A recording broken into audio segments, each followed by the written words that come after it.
Hello guys, you're welcome to my YouTube channel, the Quantity Surveying Academy. In today's video, we are going to be learning how to calculate the number of blocks in a building. I'm going to be showing us 5 easy steps that we could use to calculate the number of blocks that could be used to complete a particular building plan. As you can see in this floor plan, we have several openings. Like we have window 1, we have window 2, and we also have door openings. We have door 2 and door 3. Pardon me, this is supposed to be door 1, so let me correct this to door 1. Pardon me to strike this out. So this is going to be door 1. That was an oversight. So as you can see, we have some openings that are available in this building. Although I didn't provide an elevation for this, but with this plan we could easily calculate the number of blocks that are required for building this particular structure. 1. In order to calculate the quantity of blocks, the first step to carry out is to calculate the mean girth for this building. If you are still having issues understanding the procedures for calculating mean girth, you can refer to my first video on this channel to help you a lot to understand what mean girth is all about. Now, in order to calculate for the mean girth, I need to first and foremost develop the quantity for the external mean girth before I can now work with the internal mean girth for this block work here. So to start with my external mean girth, what I have is I need to pick up the overall length and the overall width. Our overall length in this case is giving us 11,075, and our overall width is giving us 9,075. So I need to sum these up together. This will give me 0, 5. I will bring down 1, 0, 2. So the next thing to do is to multiply this by 2. So I'll have 0, 0, 3, 0, 4. That is 40,300. Because our dimension is giving us out to out, the next thing to do is to deduct. I have to less, pardon me, I have to less 4 by 2 by half of our block thickness is 225. So I have 225. Now since I'm lessing 4 by 2 by half of 225, this is going to give me 900. So when I less this, I have 0, 0. This is 13 minus 9, 4. I'm left with 9, 3. This is now my external mean girth. I can transfer it here, 39,400. Now for my internal girth, this is what I need to do. I need to pick the value of this horizontal wall and the value of this vertical wall and sum them up together, and it will give me the value of my internal girth. And for that, the first thing to do is to pick this. Let me call this my horizontal and let me call this my vertical.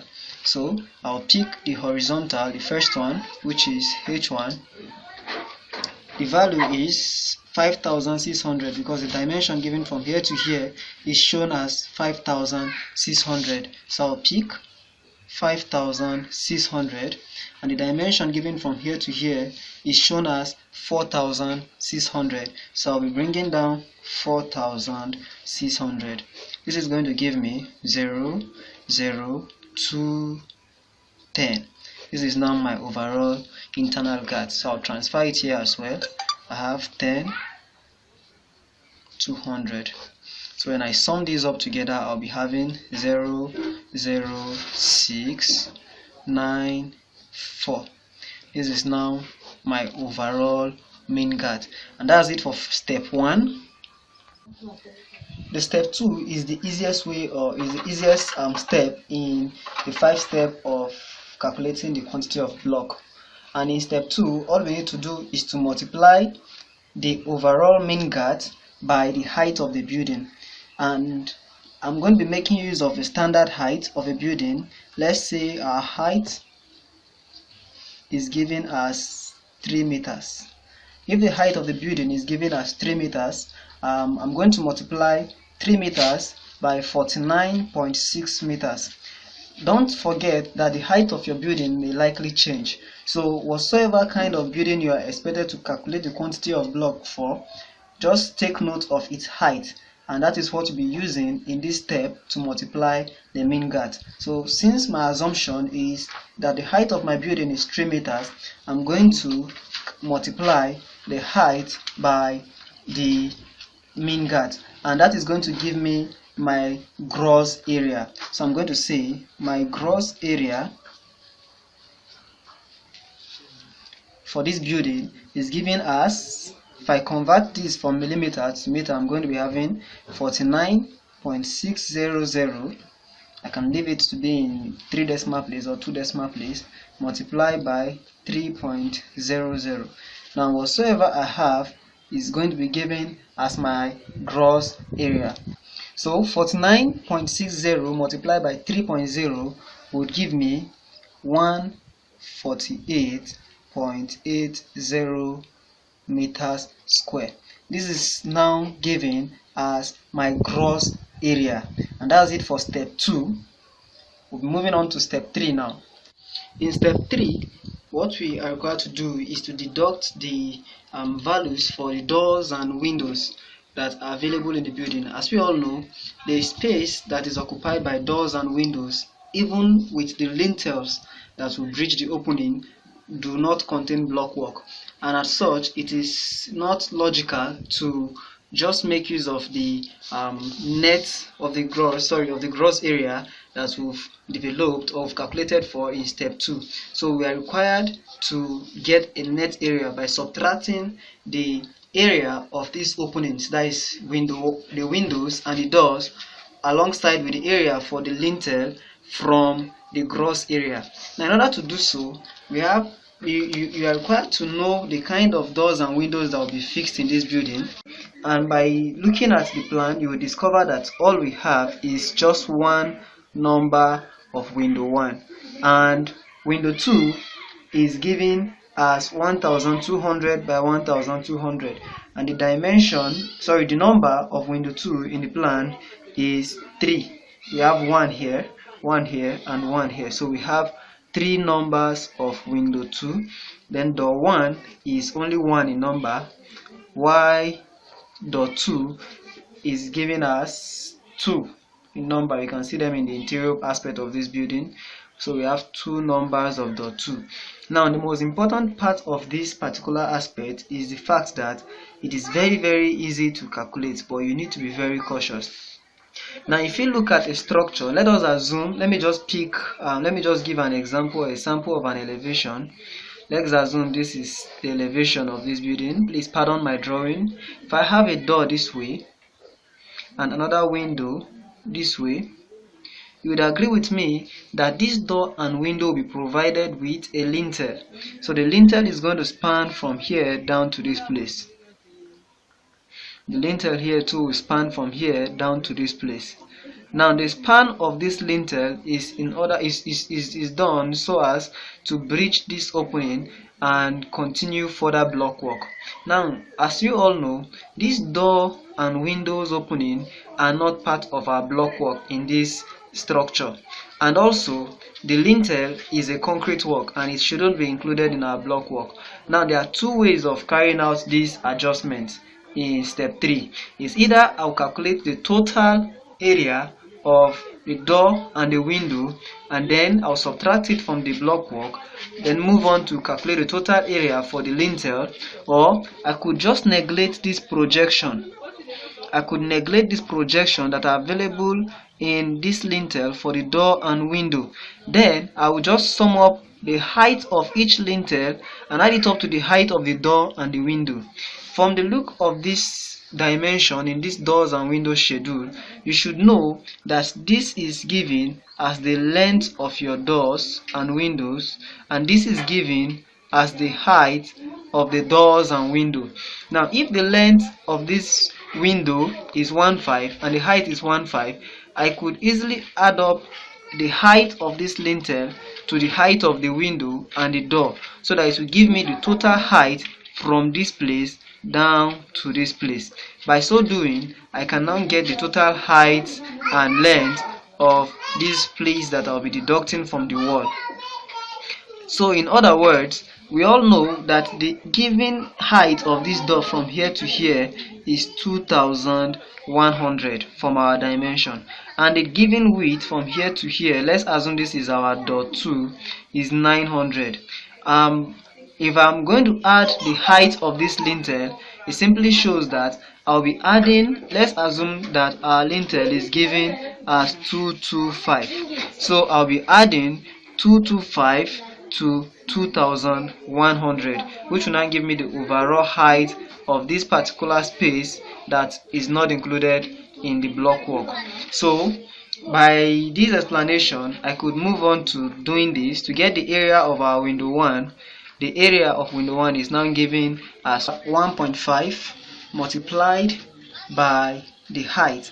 The height is 1.5 plus the lintel height, because all I need is to get the total area of this window, starting from the top of the lintel down to the base of the window, neglecting this projection, because the quantity of block that will be covering this projection, or the space covered by this projection, are not too large enough, so we could easily neglect this. So I'm going to be picking the length by the height. Remember, the height also includes the height of your lintel, and remember that your lintel is could be 150 mm high, or it could be 225 mm high, depending on the discretion of the engineer or the plan, the construction plan itself. So just take note of that. But for the sake of this tutorial, I'm going to be making use of 225 as the height or the thickness of our lintel. So this is 1.5 height of this window, and then I'll be adding 225, which is 0.225 for the thickness of the lintel, and this window is 1 in number, so I can just say multiply by 1, still going to give me the same thing.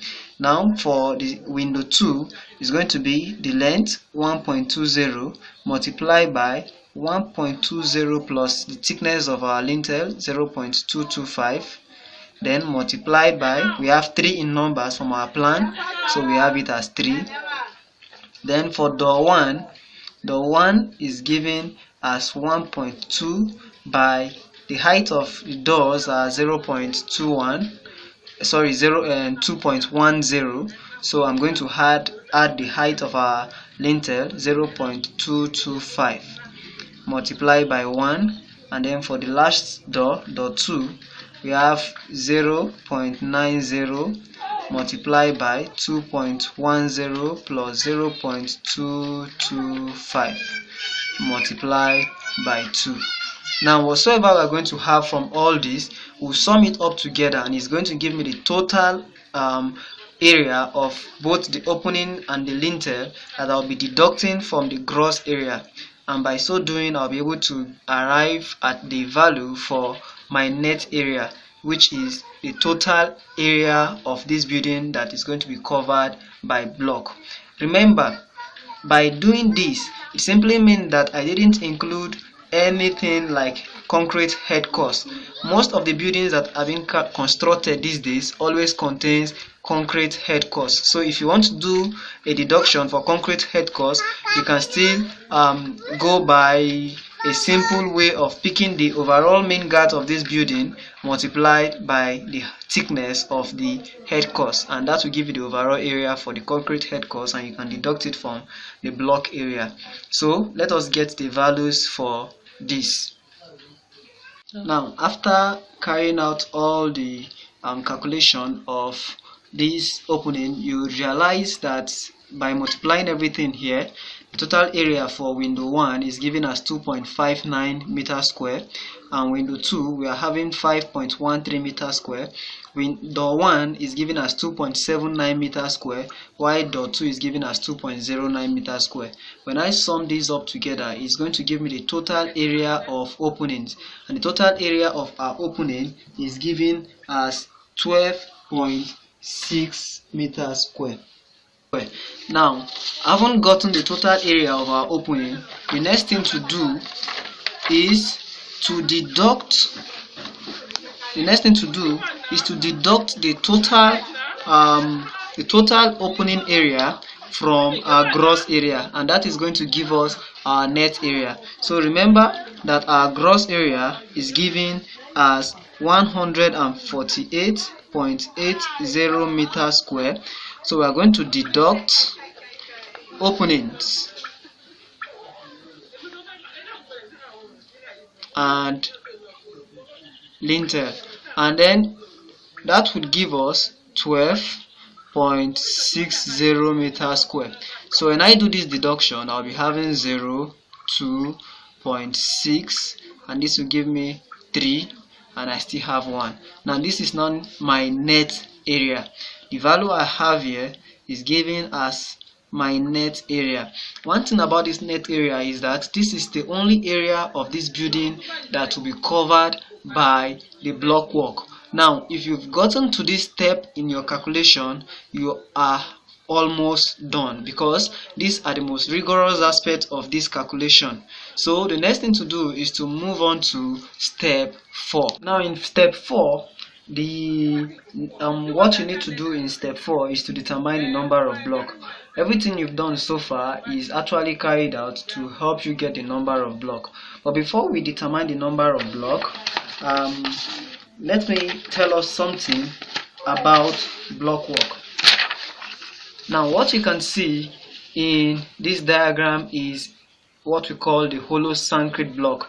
This kind of block work is popular or is widely used, especially in West African region. If you go to if you look at the construction that is being carried out in European countries, you realize that they carry out their construction most of the time with bricks. But in the western part of Africa, most construction are being carried out with this block work, hollow concrete block. Now, the hollow concrete block is made up of two different types. We have the 150 mm hollow concrete block, and we also have the 225 mm hollow concrete block, otherwise known as 9 inches block. Now when you have the 6 inches block and the 9 inches block, their structure always looks exactly like this. The only difference between the 225 and the 150 mm hollow concrete block is their width, which is the distance from here to here. So their width is what differentiates them, but the length of the block and the height of the block are the same. So whether the block work is 6 inches or 9 inches, that is 225 mm or 150 mm thick, the length of the block work will still remain as 450 mm, while the height of the block work will still remain as 225 mm. So irrespective of the kind of block work that is used in your building construction, the total number of blocks that will be utilized for that construction is still going to be the same. The only difference is just the thickness and the strength that the building would have. So whether I make use of 6 inches or 9 inches, or otherwise whether I make use of 150 mm thickness block or 225 mm thickness block, I will still be using the same number of those blocks to complete a particular structure. In this case, this structure is being designed to make use of 225 mm block. Now take note of this: the total number of 225 mm block that would complete this building is the same and equivalent to the total number of 150 mm block work that would complete this building. The reason being that their height and their length are the same. The only difference is their width. So take note of that. So in order to determine the number of block or the total quantity of block in the building, I need to first and foremost determine the area of my block work in this step 4. Now to get the area of this block,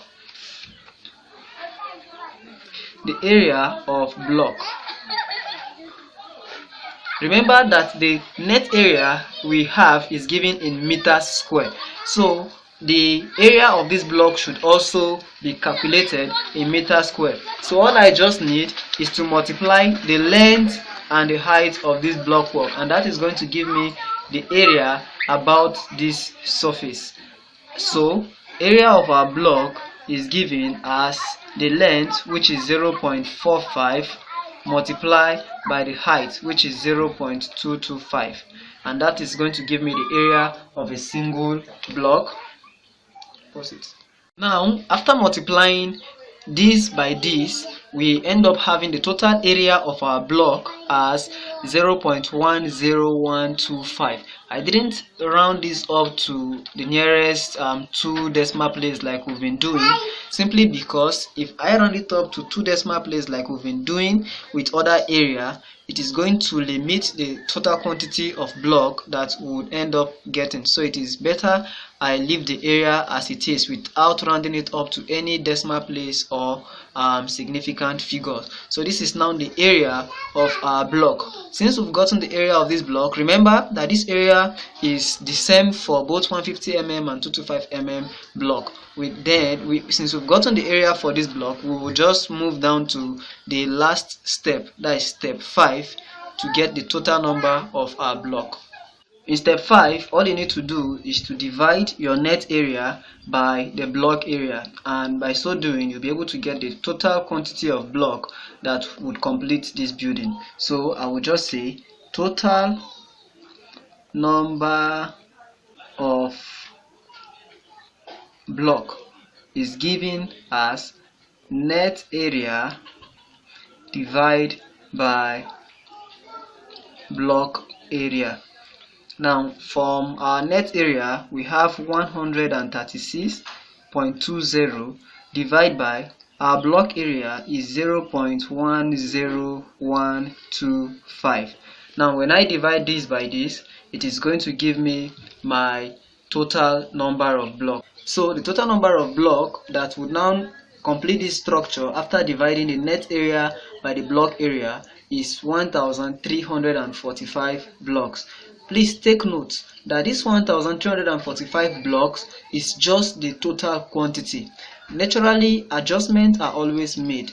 There is always a provision for 5% waste to take care of blocks that would get broken upon delivery and also blocks that would get broken during construction. So the waste are not included in this calculation. And mind you, what we calculated for is the total number of blocks that can complete only the superstructure aspect of this building. The substructure is not included, and that is why we made use of 3 meters as the height of this building. So do not forget to subscribe to our channel by clicking on the subscription button, and also hit the notification button to get notified of subsequent tutorials. Thank you very much for watching, and also like our video and leave a comment in the comment box below so that we could actually get your view and your feedback on what you think about our videos. Thank you.